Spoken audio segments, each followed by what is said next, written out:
One fateful Vermont day in 1848, a railroad construction demolitions expert named Phineas Gage suffered a freak accident that sent a 13-foot metal rod clean through his head. Miraculously, he survived and went on to live for another 6 years, but not without certain effects. Scientists determined that the accident destroyed about 11% of the part of Gage's brain that is called the frontal lobe. It is the frontal lobe that controls functions like decision-making, inhibition, language, empathy, and creativity. The damage to the part of the brain that controls his impulses turned Gage into an alcoholic. But more than that, he became surly, rude, and frequently made inappropriate sexual remarks. He became a total jerk. Modern research shows that people can experience similar symptoms, even without taking direct physical damage to the brain. As the life story of Hunter Biden shows, it is possible to burn out the frontal lobe through the process of overindulgence.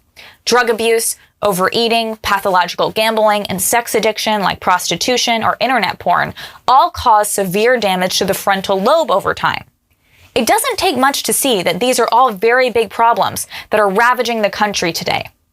Predatory pharmaceutical companies and open borders have pushed the abuse of both legal and illegal drugs to epidemic proportions. Just about all the other vices are facilitated to an unprecedented degree by the internet and smartphones.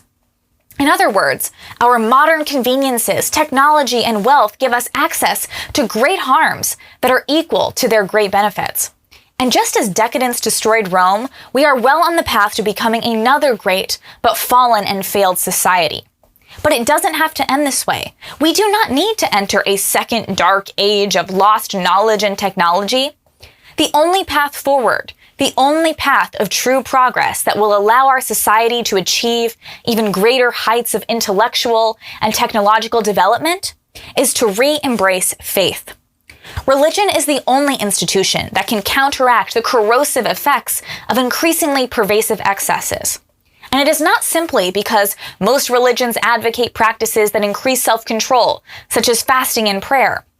Our religions also serve to constantly remind us of the dividing line between good and evil, and the eternal perils we face as a matter of daily life. An immoral society is a fallen society. A godless society is a predatory and utilitarian society. And a society that does not value self-control becomes warped and chaotic. For over a century now, the political left has been preaching the exact opposite. That progress cannot be made unless we jettison the superstitious and outdated ideological baggage of the past. But anyone who understands Western history and the Christian underpinnings of science itself knows that this is the biggest lie of all. Far from propelling mankind into new levels of consciousness and understanding, atheism and secularism have wreaked unprecedented societal damage and are heirs to the most blood-soaked legacy in human history. Instead of learning from these tragic mistakes, the left is doubling down on aggressively anti-religious and anti-Christian tactics. Every leftist institution has become some sort of alternate mirror universe evil, opposite of what it's supposed to be. Hopefully they'll never get involved in refrigerator manufacturing, or we'll have to start grilling in our freezers. In the past few years, we discovered the hard way that when, in the name of fairness, we allow the left to make our institutions puritanically secular, those same institutions don't become a place of coexistence, but become unfettered monsters. Government-enforced secularization of our institutions has worked towards the same bloody end as the atheistic experiment of communism. The evidence shows conclusively that, for the left, progress is merely an affectation, whereas for religious conservatives, progress is a proven product of faith. In order to safeguard the progress we've made and continue to advance good over evil, we must turn to God and allow the power of His love and grace to transform us once again, but to also let it give us courage. By turning to God, we may revive science and rediscover God's ordered universe.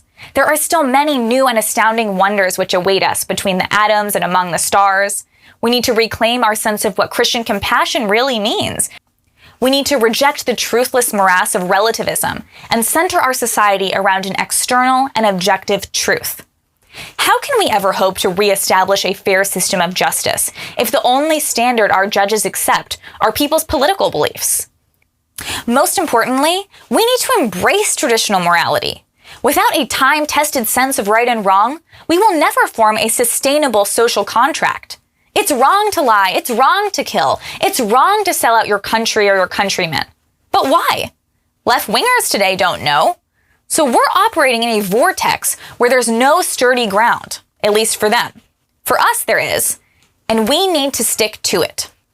The epiphany Tulsi Gabbard had on Tuesday when she announced her departure from the Democrat Party is very similar to the epiphany Republican voters had in 2016, that our representatives were malevolent grifters who sneered at their constituents.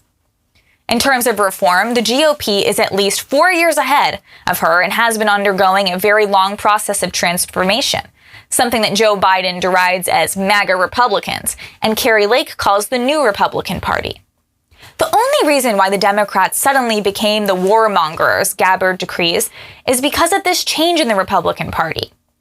We bucked the establishment, and the Democrats could no longer pretend to be against what they personally profited from. We have one man to thank, Donald Trump. He not only freed the Republican voter from the establishment narrative, he became the president who actually furthered the goals of Christian America.